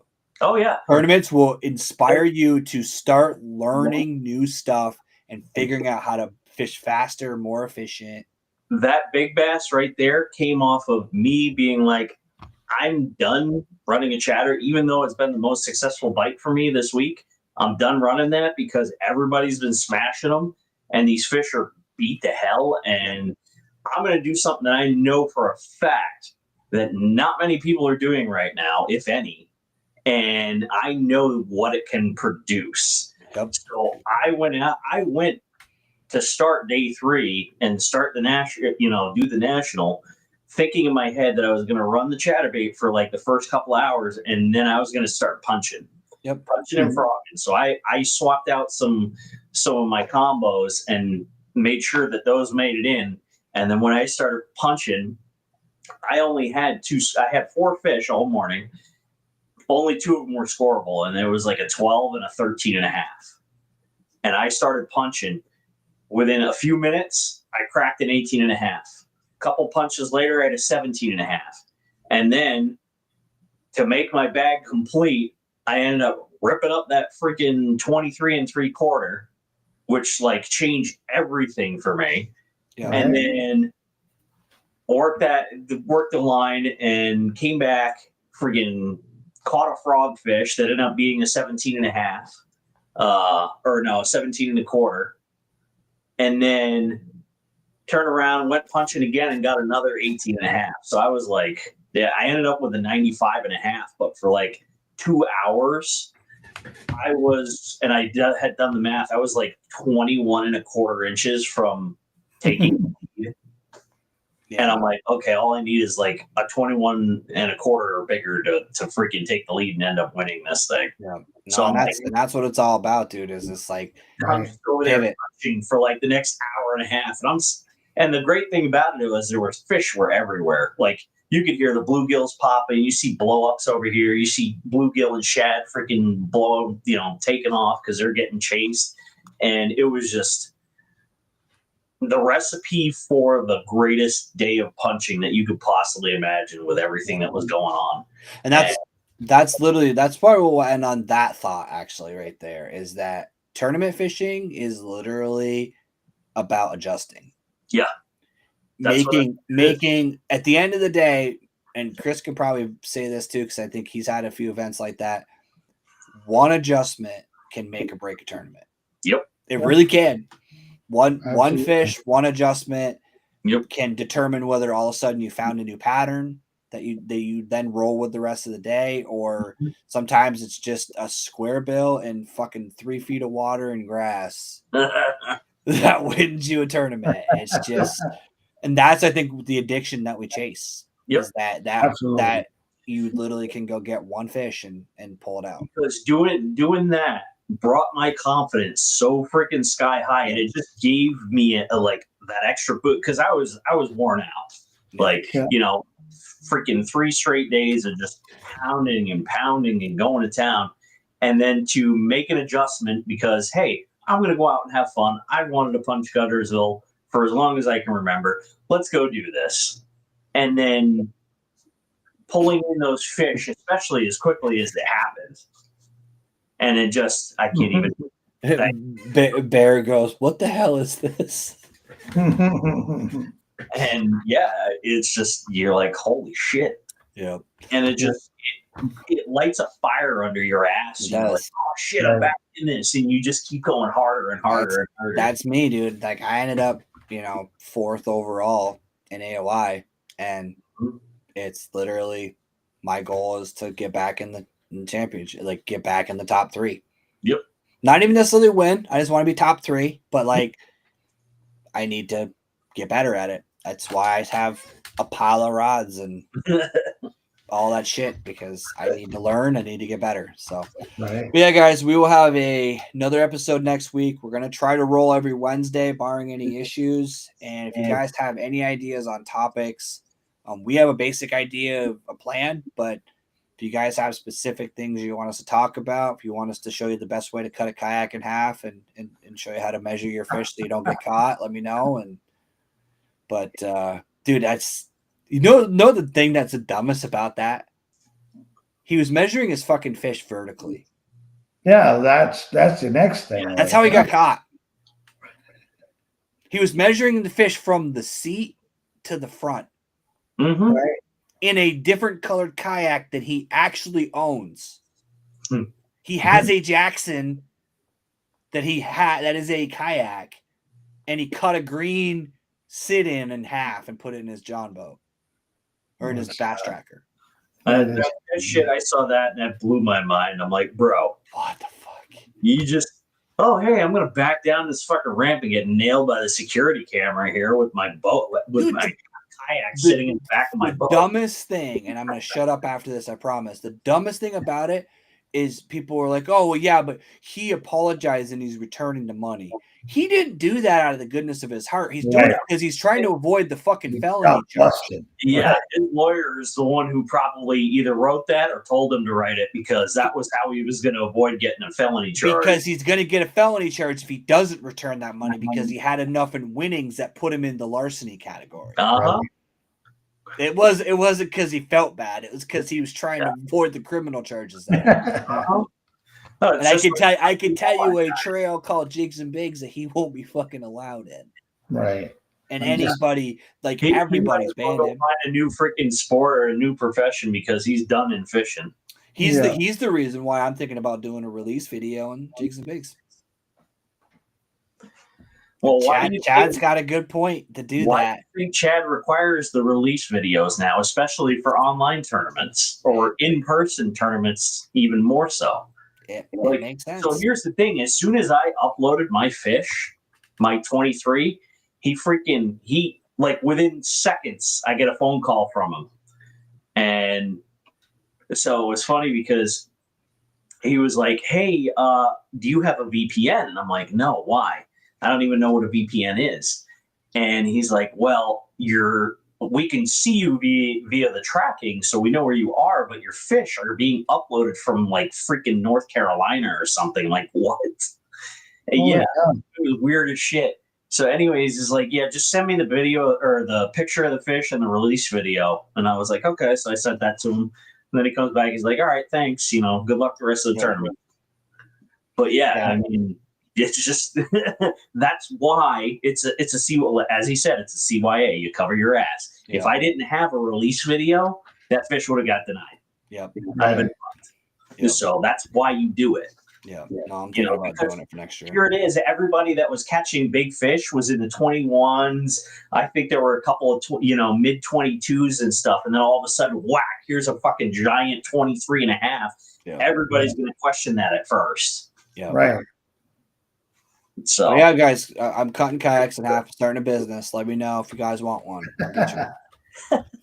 I'm cutting kayaks in half, and I'm extending catch boards. I was going to say 3 inches on the catch board. Yeah.